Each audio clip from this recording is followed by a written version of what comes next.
I always thought Sarah and I had a good relationship, at least in the beginning. We met a little over a year ago, and things moved fast. We laughed at the same jokes, shared the same taste in music, and our chemistry was undeniable. I thought we were building something solid. But somewhere along the way, things began to change, and I couldn't ignore the signs anymore. It started slowly, almost unnoticeably. She began coming home later than usual, claiming work had picked up. She'd brush off my concerns and an excuse about deadlines and new projects. At first, I didn't think much of it. I knew her job could be demanding, especially with the new responsibilities she had taken on. But then, her behavior shifted. She was glued to her phone, more secretive with her texts and calls. Sometimes I'd catch her smiling at her screen, but when I asked what was so funny, she'd snap back with a vague response. I wanted to believe that everything was fine, that maybe it was just stress from work. But my gut told me something wasn't right. I couldn't shake the feeling that there was more to her late nights and distant behavior. It wasn't just her work that had picked up, there was something else, something she wasn't telling me. One night, after yet another pointless argument about something as trivial as who should take out the trash, she sighed and said she was going to meet some colleagues for drinks. Work stuff, she said. The way she said it, with that practiced calm, made me suspicious. It was as if she had rehearsed the line 100 times. I didn't say anything, but I watched her closely as she grabbed her coat and hurried out the door. I sat in silence, the weight of the situation pressing down on me. About an hour later, I got a message from Emily, a mutual friend of ours. Her message was brief, but it felt like a punch to the gut. Saw Sarah tonight, but she wasn't with her colleagues. She was with some guy. Looked pretty close. I stared at my phone, my hands shaking slightly. Close? What did that even mean? My heart raced, and I felt a knot forming in my stomach. Sarah had never given me a reason not to trust her before, but now? I didn't know what to think. I couldn't confront her right away. I needed more. A single message wasn't enough. Maybe Emily had misunderstood. Maybe it was just a coincidence. But deep down, I knew I couldn't ignore it. I decided to stay quiet, to observe. If Sarah was hiding something, I would figure it out. I wasn't going to jump to conclusions without proof, but I couldn't shake the feeling that everything was unraveling right in front of me. The next few days were a blur of tension and unanswered questions. Sarah's behavior continued to raise red flags. She was out late more often, and even when she was home, she seemed distant. She didn't talk about our future anymore, didn't laugh like she used to. It felt like she was already pulling away, one excuse at a time. The tipping point came a few days later when I ran into another friend, Mark. We hadn't seen each other in a while, and as we were catching up, he mentioned something that made my heart stop. "Hey man," he said casually, "I saw Sarah the other night at that new bar on 5th Street. I didn't want to intrude, but she was with some guy I didn't recognize. There it was again, another man. Another night out without me. This time, it wasn't just hearsay. It was coming from multiple people, and I couldn't brush it off anymore. But instead of confronting Sarah, I kept quiet. I wanted to see how far she'd take this, to see if she'd lie to my face when I already knew the truth. That evening, she came home late once more. I asked how her night went, keeping my tone casual, as if I hadn't been stewing in suspicion for days. She gave me the same rehearsed answers, smiling in that too casual way, as though everything was fine. But I knew she was lying to me, and it was eating me alive. I couldn't stand it any longer. The next morning, while she was in the shower, I checked her phone. My hands were trembling as I scrolled through her messages, but they were clean, too clean. There were no texts, no incriminating conversations, nothing that would confirm what I already suspected. It was like she had wiped her tracks, leaving no trace of her secret life. I stood there, holding her phone, feeling more lost than ever. Part of me wanted to confront her right then and there, to demand answers, but another part of me needed to stay calm, to gather more evidence. A gut feeling told me that whatever she was hiding wasn't just a fling. This was something bigger, something that had been going on for a while. Over the next few days, I started paying closer attention to everything she did. I noticed how she was always checking her phone when she thought I wasn't looking, how she would leave the room to take certain calls. When I asked her who it was, she'd give me a dismissive answer, something about work or her mom, always just enough to avoid further questions. But the most telling moment came when I saw her smiling at her phone again. This time, when I asked what she was smiling at, her face changed just for a second, but enough for me to see the guilt flash across her eyes before she forced a laugh and waved it off. That was the moment I knew, without a doubt, that Sarah was lying to me.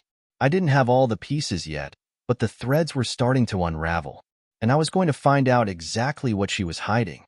After that first moment of undeniable suspicion, I knew I had to be smarter about how I handled things. Confronting Sarah head-on without concrete proof would give her the upper hand, and if she was lying to me now, I had no doubt she would twist things to make me look crazy. I needed to play it cool, bide my time, and start collecting the pieces of this puzzle. A few days later, Sarah had another work meeting, her words so routine now that they felt rehearsed. I wanted to believe it was true, that she was just busy with some new project or event at the office, but I couldn't shake the feeling that she was seeing him again, the man who had been popping up more and more in conversations with friends. I watched her leave the house, pretending I was preoccupied with something else, but as soon as the door closed, I grabbed my phone. I texted Emily, the friend who had first mentioned seeing Sarah with someone else, and asked if she had seen anything recently. Within minutes, she responded, "Yeah, I saw her last night at the same bar, Daniel. Same guy. They didn't look like just friends to me." That was all I needed to push forward. It wasn't paranoia anymore. Sarah was hiding something, and I had to find out exactly what. The next morning, I decided to take the investigation into my own hands. After she left for work, I did something I never thought I'd have to do in my own marriage. I installed a tracking app on her phone. I hated myself for it. I hated that it had come to this, that I was sneaking around like some kind of spy. But the thought of not knowing was worse. I needed answers, and if Sarah wasn't going to give them to me willingly, I'd get them another way. The tracking app was simple enough to use. It would log her location throughout the day, pinging her phone every few minutes to let me know exactly where she was. I told myself it was just a precaution, that maybe I'd discover nothing at all, and that all of this was some huge misunderstanding. But deep down, I knew better. The first few days didn't reveal much. Sarah went to work, just like she said she would, and came home at the usual time. But on the third day, something changed. Her location showed her somewhere across town, miles away from her office, parked near a bar that wasn't exactly known for business meetings. My heart raced as I stared at the screen. This wasn't some coincidence. She had lied about where she was going, and now I had proof. I waited for her to come home that night, forcing myself to stay calm. When she walked through the door, I asked casually how her meeting went, and just like I suspected, she fed me another lie. She said it had run late, that everyone at work was swamped, and she had to stay to help with some project. I nodded, playing the part of the trusting husband, but inside, my mind was spinning. How long had she been lying like this? How many nights had she fed me these excuses, while sneaking off with someone else? It wasn't just the lies that hurt. It was the fact that she didn't even hesitate. Sarah had become an expert at deception, and that realization stung deeper than any argument we'd ever had. The next day, I decided to escalate my investigation. I asked a friend who worked in private security for advice, and he recommended I install a camera in the house. Nothing major, just a small device to catch anything suspicious. I felt a knot of guilt tighten in my chest as I ordered the equipment, but at this point, there was no turning back. I needed concrete evidence. The camera arrived 2 days later, and I set it up in the living room where Sarah spent most of her time when she was home. I didn't expect to catch much at first, but after a week of monitoring, I saw her on a call. Her face lit up in a way I hadn't seen in months. The conversation was brief, but the way she smiled, the way her voice softened, it wasn't the way you talk to a colleague or even a friend. It was more intimate, more personal. I couldn't hear the other side of the conversation, but I knew. I knew exactly what was happening. By this point, the pieces were starting to come together, but I still didn't have the full picture. I needed more, so I checked the tracking app again. It confirmed what I already suspected. On the nights she claimed to be at work, she was at that same bar, every time. She was careful, though. She didn't stay long, never more than an hour or two, and then she'd head home like nothing had happened. But her routine was clear now, and I had enough to confront her. Still, I hesitated. Part of me wanted to hold off, to gather even more evidence just in case she tried to lie her way out of it. I kept checking her phone when she wasn't looking, but she was too good at covering her tracks. No texts, no calls that I could trace. She must have been using some other method to communicate with him. Or maybe she was deleting everything as soon as it happened. Either way, it was infuriating. I needed something solid, something she couldn't deny. Then, one night, while she was asleep, I decided to dig a little deeper. I knew she had a separate work email account that she rarely used at home, so I logged into our shared laptop and searched for it. After what felt like hours of searching, I finally found a chain of emails between Sarah and an address I didn't recognize. The messages were vague, but there was no mistaking the undertone. They talked about meeting up, about how they missed each other, and how they couldn't wait for the next time. There it was, the proof I needed. Sarah had been meeting this man for weeks, maybe months, right under my nose. And now, I had the evidence to confront her. The weight of the email sat heavy on my chest. I had proof now, real, undeniable evidence of Sarah's betrayal. But instead of the relief I thought I'd feel, a deep sadness settled in. This was it. Everything we had built, everything I thought we were, it was a lie. The woman I loved, the woman I had trusted with my heart, had been seeing someone else behind my back. And I wasn't sure if I was more angry or heartbroken. Still, I couldn't confront her yet. Not until I figured out what I wanted to do next. I needed time to process it all, to think about what this meant for our future if we even had one. But the longer I waited, the angrier I became. How many times had she lied to me, smiled in my face while she was sneaking around with him? Every day that passed, it felt like I was living in some twisted version of reality, pretending everything was fine while knowing it was all falling apart. It was around this time that I ran into Jessica, my ex-girlfriend from years ago. It was a chance encounter, one I didn't expect, but it came at the right moment. I was sitting at a coffee shop, lost in my thoughts, when I heard her voice behind me. "Daniel? Is that you?" I turned, surprised to see her after so many years. Jessica looked the same as I remembered. Same warm smile, same bright eyes. We hadn't spoken in years, not since we went our separate ways, but seeing her again felt like a breath of fresh air in the middle of the storm that had become my life. "Jessica," I said, standing up to greet her. "Wow, it's been a long time."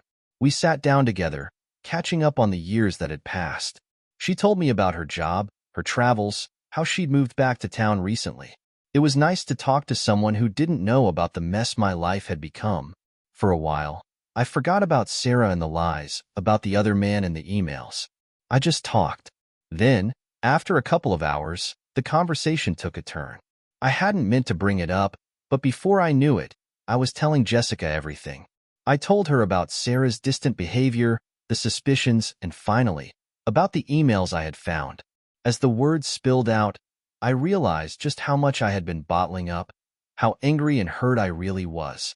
Jessica listened quietly, her face soft with sympathy. When I finished, she reached across the table and took my hand. "I'm so sorry, Daniel," she said softly. "You don't deserve this." Her words hit me harder than I expected. For the first time in months, someone was acknowledging my pain, validating the betrayal I was feeling.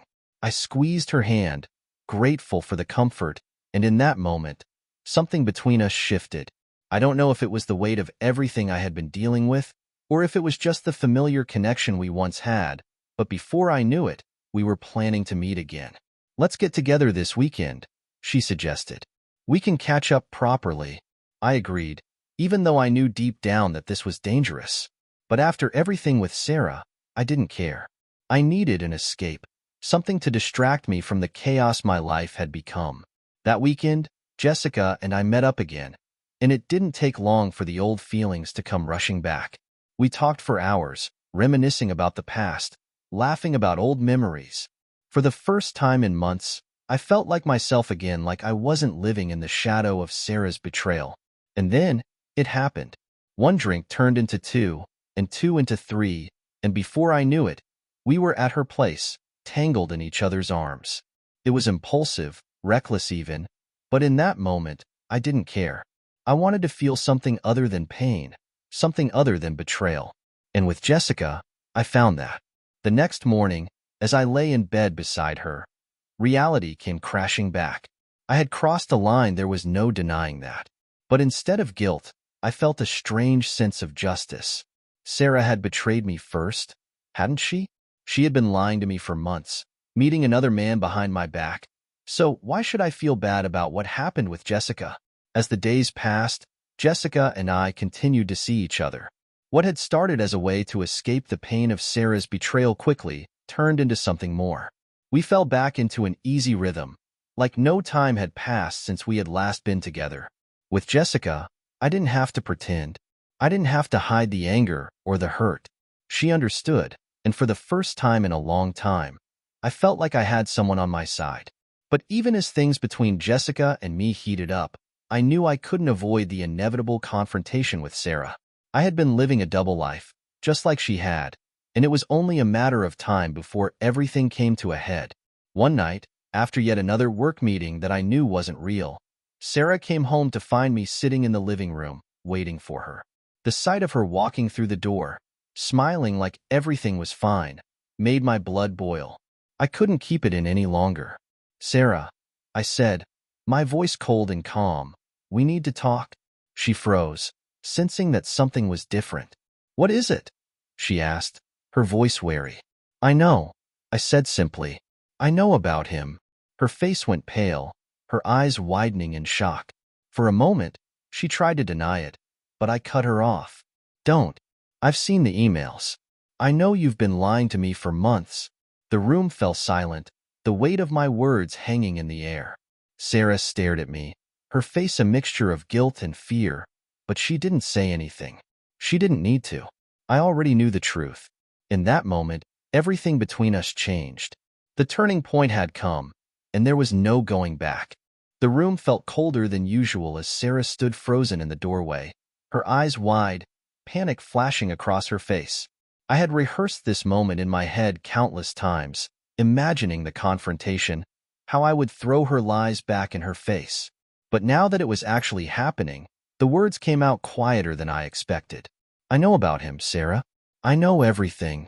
She didn't speak at first, her expression shifting from shock to confusion, as if she was trying to piece together just how much I knew.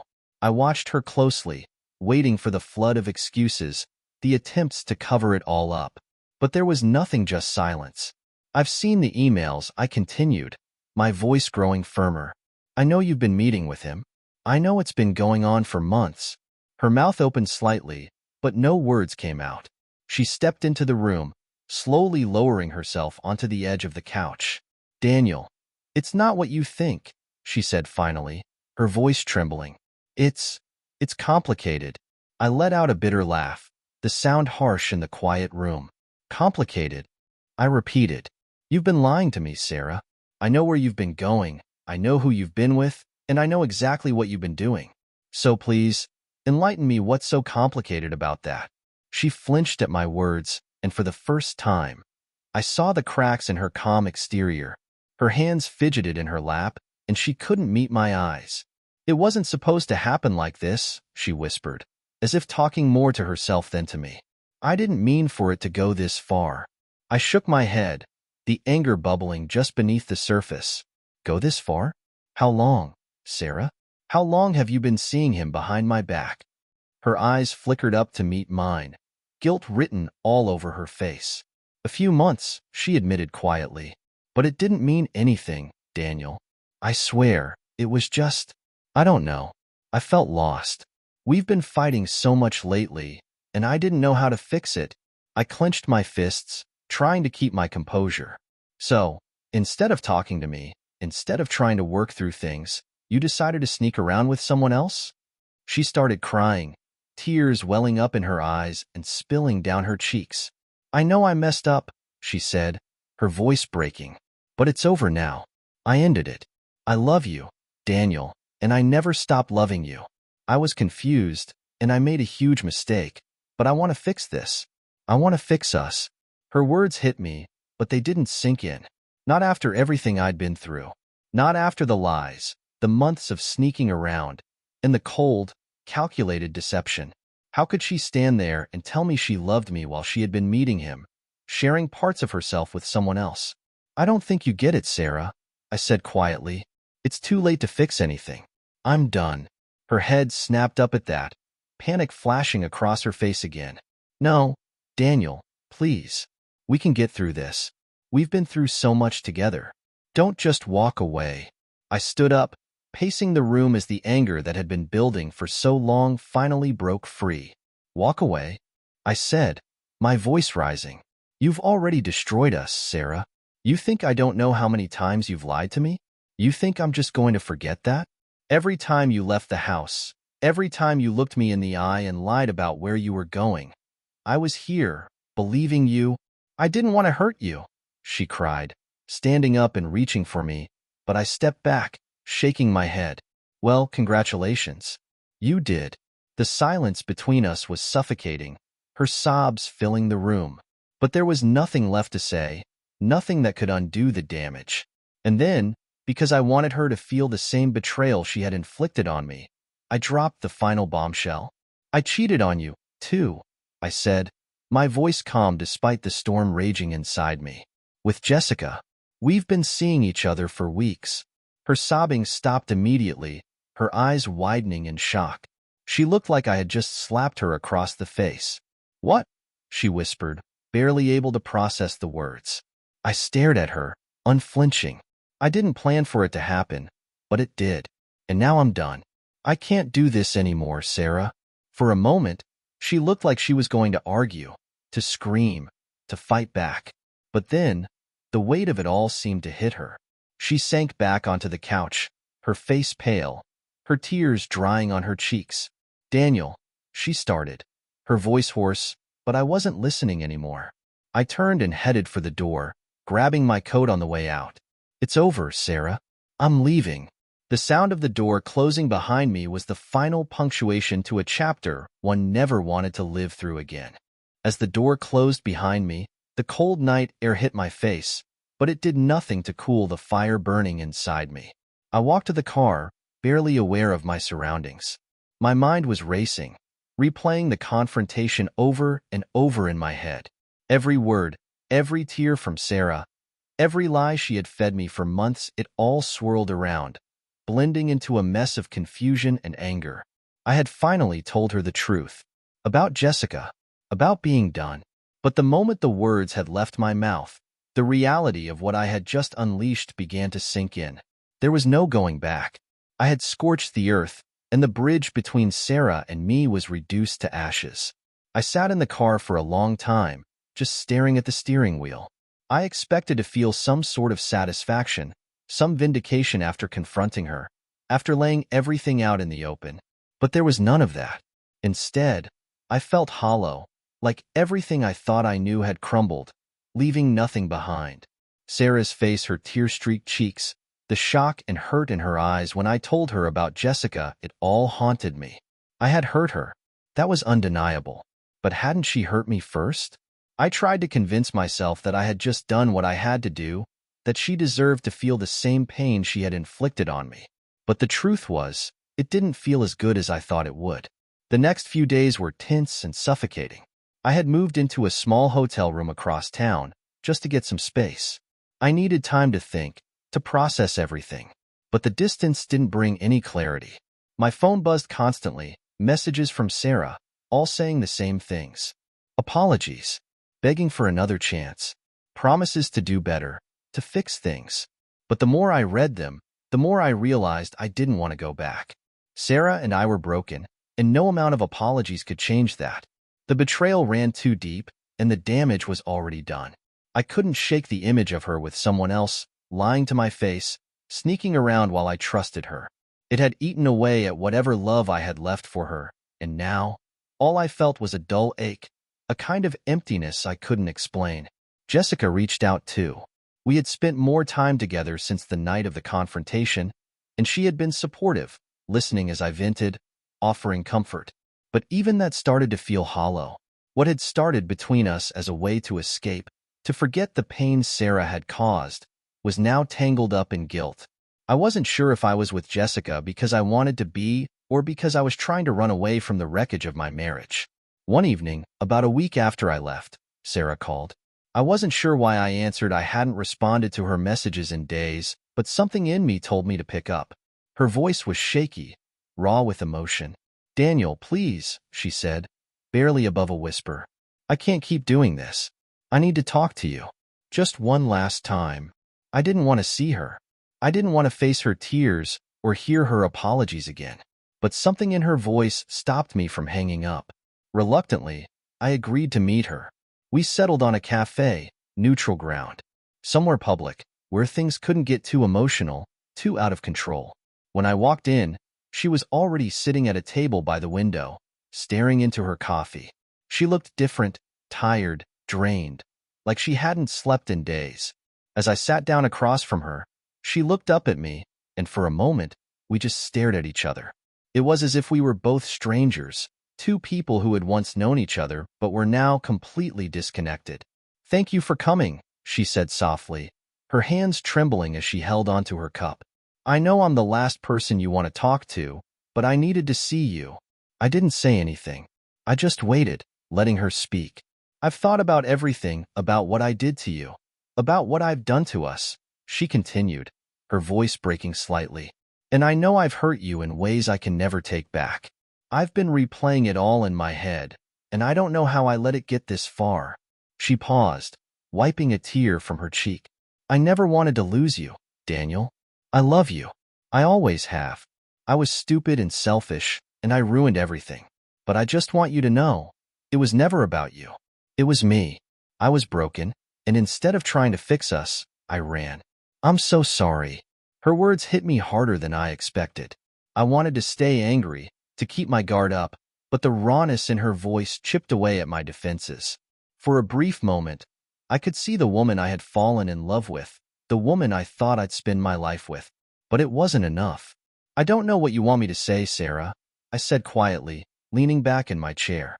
"I appreciate the apology, but it doesn't change what happened. You lied to me. You broke us."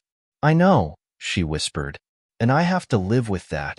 We sat there in silence for a while, the weight of everything that had happened hanging in the air between us.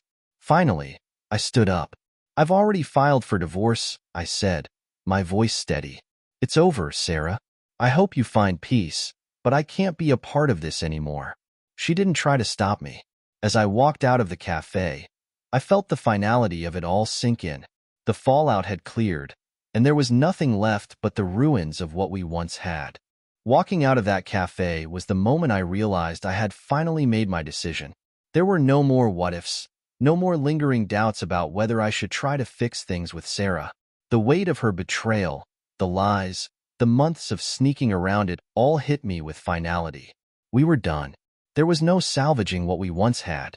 I drove back to the hotel that night, the road ahead blurry from the rain pouring down, mirroring the storm of emotions inside me. Despite the clarity I'd found in ending things with Sarah, the decision wasn't easy. This wasn't just about a relationship ending. This was about dismantling an entire life we had built together. I thought about the past, the early days when things were good, when we were happy. We had dreams, plans for the future. We talked about starting a family, traveling the world together, growing old side by side. But those dreams felt distant now, like memories that belonged to someone else. I wasn't that man anymore, and Sarah wasn't the woman I had married. Somewhere along the way, we had lost each other, and it took her betrayal for me to see just how far apart we had grown. Back at the hotel, I found myself staring at the divorce papers. They had been sitting on the small table by the bed for days, untouched. Filing for divorce had been a theoretical step, something I did in the heat of anger, but now that it was real, it felt heavy. The final nail in the coffin of a life I thought I wanted. I picked up the papers and scanned through them, my heart pounding with each word.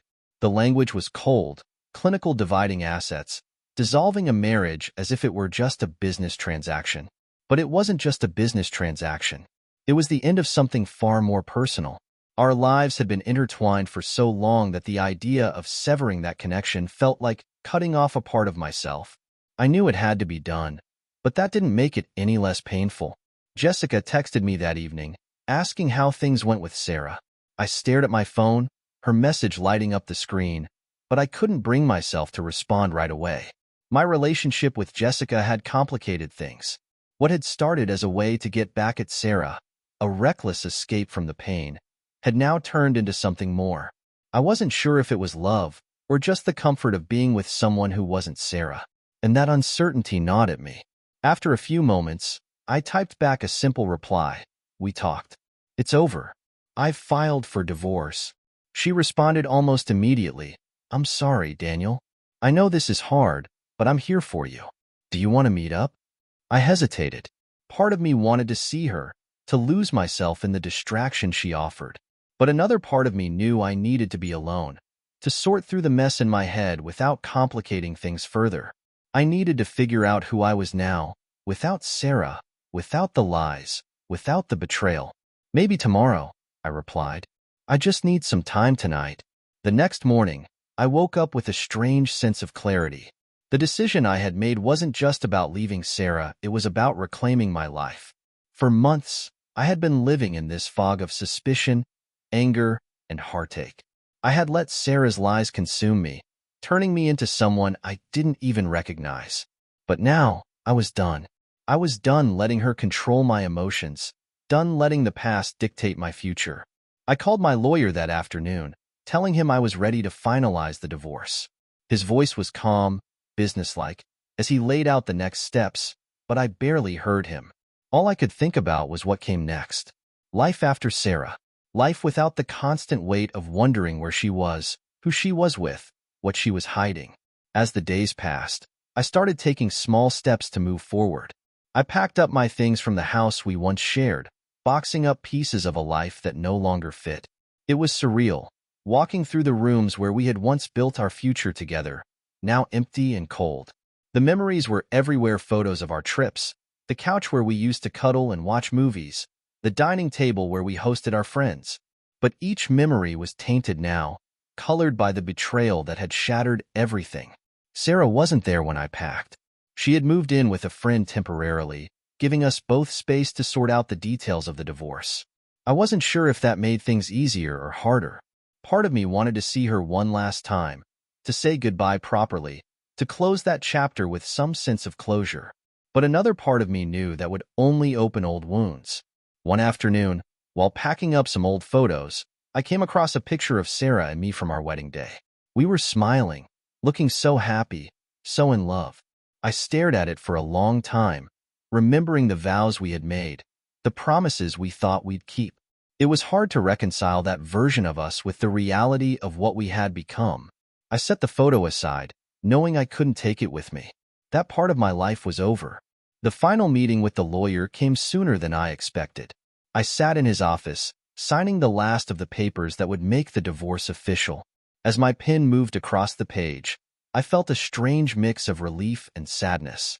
Relief that it was finally over, that the weight of Sarah's betrayal no longer hung over me like a dark cloud. But sadness for everything we had lost, everything we could have been if things had been different. When I walked out of that office, the papers signed, I felt lighter than I had in months. The decision was made, and there was no turning back. My life with Sarah was officially over. The future was uncertain, but for the first time in a long time, I felt like I was in control of it again. And that was enough. Walking out of the lawyer's office that final day felt like stepping into a new life, one that was mine to rebuild. The divorce was official. Sarah and I were no longer connected by anything but memories and legal documents that no longer mattered. As the door closed behind me, a weight I hadn't realized I'd been carrying for so long finally lifted. The drive back to the hotel felt different this time. The storm of emotions that had been swirling inside me for months, the anger, the betrayal, the hurt, had started to quiet down. I could finally think about the future without the shadow of Sarah's lies looming over it. But moving on was more than just leaving the past behind. It meant figuring out who I was now, without the life we had built together. I spent the next few days in reflection, taking long walks, sitting in coffee shops, and just letting myself feel the quiet. It wasn't easy. The memories of Sarah would surface from time to time, our good times, the laughter, the moments of love that had once felt so real. But they were just memories now, like old photographs tucked away in a box I didn't need to open again. One morning, I decided to go back to the house one last time. Not to pack or to dwell on what was, but to say a final goodbye. The place had become a symbol of everything I had been holding onto for too long, and I knew I needed to walk through it with a clear mind before I could truly move on. I walked through each room, taking in the silence, the emptiness. The house that had once been filled with warmth and love now felt cold, lifeless. I stood in the living room, remembering how we used to sit there for hours, watching movies, talking about the future. I stood in the kitchen, where we cooked meals together, laughing over burned dinners and shared wine. And then I went to the bedroom, the place where, for months, Sarah's betrayal had festered in my mind like a wound that refused to heal. I stood in the doorway, looking at the bed where I had once lain beside her, trusting her, believing in our life together. It was hard to reconcile that past with the reality of what had happened. But as I stood there, I realized that the pain was starting to fade. Slowly but surely, I was beginning to let go. I left the house that day without looking back. It was just a place, just bricks and mortar. The life I had with Sarah wasn't inside those walls anymore. It was gone, and I was finally ready to accept that. Later that evening, I called Jessica. We hadn't spoken much since I told her about the divorce being final. She had given me space, which I appreciated. I wasn't ready to dive headfirst into another relationship, especially not while I was still untangling myself from everything with Sarah. But Jessica had been there for me through it all, and I couldn't ignore the connection we had. It wasn't just about revenge or escaping the pain anymore. There was something real between us, and I knew it was worth exploring. "Hey," I said when she picked up the phone. "Hey, you," she replied softly, as if sensing that something had shifted in me. "How are you doing?" "I'm better," I admitted. "It's over. The divorce is final. I went back to the house today, said my goodbyes." She was quiet for a moment, letting that sink in. "I'm glad, Daniel. You needed that." "I think I did," I said. "Listen, I've been thinking a lot about us, about what's next." "I've been thinking about that too," she said, her voice steady but cautious. "I don't know where things will go from here," I continued, "but I want to find out. I'm not ready to jump into anything serious, not yet, but I don't want to lose whatever this is between us. It feels right." There was a pause on the other end of the line, and then she sighed, a soft, relieved sound. "I feel the same way. We'll take it slow, figure it out together." "Together," I repeated, feeling a sense of peace settle over me. We made plans to meet up the following weekend, not with any pressure or expectations, but just to spend time together, to see where things could go, without the weight of the past hanging over us. As I hung up the phone, I realized that for the first time in months, I wasn't looking backward. I wasn't dwelling on what Sarah had done or the life we had lost. I was looking ahead to whatever came next. Moving on wasn't going to happen overnight, but I was finally on the path forward. It was going to be a slow process, full of ups and downs, but for the first time in a long time, I was ready for it. The future was uncertain, but it was mine, and that was enough.